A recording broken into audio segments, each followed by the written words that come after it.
ಹುಬ್ಬಳ್ಳಿಯಲ್ಲಿ ಸೈಕೋಪಾತ್ ಒಬ್ಬ 5 ವರ್ಷದ ಹೆಣ್ಣು ಮಗುವನ್ನ ಅಪಹರಿಸಿ ಕೊಲೆ ಮಾಡಿದಂತಹ ಪ್ರಕರಣದಲ್ಲಿ ಪೊಲೀಸ್ ಫೈರಿಂಗ್ನಲ್ಲಿ ಆತ ಹತನಾಗಿದ್ದಾನೆ. ಹುಬ್ಬಳ್ಳಿಯಲ್ಲಿ 5 ವರ್ಷದ ಬಾಲಕಿ ಕೊಲೆ ಪ್ರಕರಣ ಇವತ್ತು ನಡೆದಂತಹ ಘಟನೆ. ಪೊಲೀಸರ ಗುಂಡೇಟಿಗೆ ಬಿಹಾರ ಮೂಲದ ಆರೋಪಿ ರಕ್ಷಿತ್ ಬಲಿಯಾಗಿದ್ದಾನೆ. ಕೊಲೆ ಆರೋಪಿ ತಪ್ಪಿಸಿಕೊಳ್ಳೋದಕ್ಕೆ ಬಂಧಿಸೋದಕ್ಕೆ ತೆರಳಿದ್ದ ವೇಳೆ ಆತ ತಪ್ಪಿಸಿಕೊಳ್ಳೋದಕ್ಕೆ ಪ್ರಯತ್ನ ಪಟ್ಟಿದ್ದಾನೆ.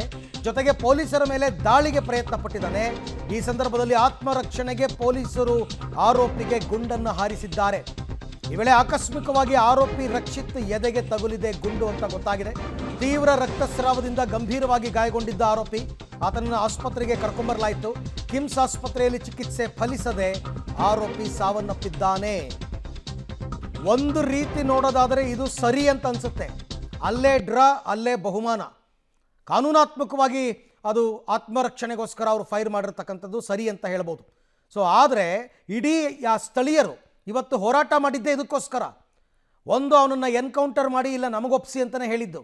ನೋಡ್ತಾ ಇದ್ದೀರಾ ದೃಶ್ಯದಲ್ಲಿ ತಾವೀಗ ಆ ಆರೋಪಿ ಆತ ಮೃತಪಟ್ಟಿರ್ತಕ್ಕಂಥದ್ದನ್ನು ಗಮನಿಸ್ತಾ ಇದ್ದೀರಾ. ಆಸ್ಪತ್ರೆಗೆ ಕರ್ಕೊಂಡು ಬಂದು ಟ್ರೀಟ್ಮೆಂಟ್ ಕೊಡಿಸೋ ಪ್ರಯತ್ನ ಮಾಡಿದರೂ ಕೂಡ ಎದೆಗೆ ಗುಂಡು ತಗುಲಿದ್ದರಿಂದ ಆತ ಬದುಕಿಲ್ಲ. ಇವತ್ತು ಬೆಳಗ್ಗೆ ನಡೆದಂತಹ ಇನ್ಸಿಡೆಂಟ್. 5 ವರ್ಷದ ಬಾಲಕಿಯನ್ನು ಈತ ಅಪಹರಿಸಿ ಆಕೆಯನ್ನು ಕೊಂದಿದ್ದಾನೆ, ಕತ್ತು ಹಿಸುಕಿ.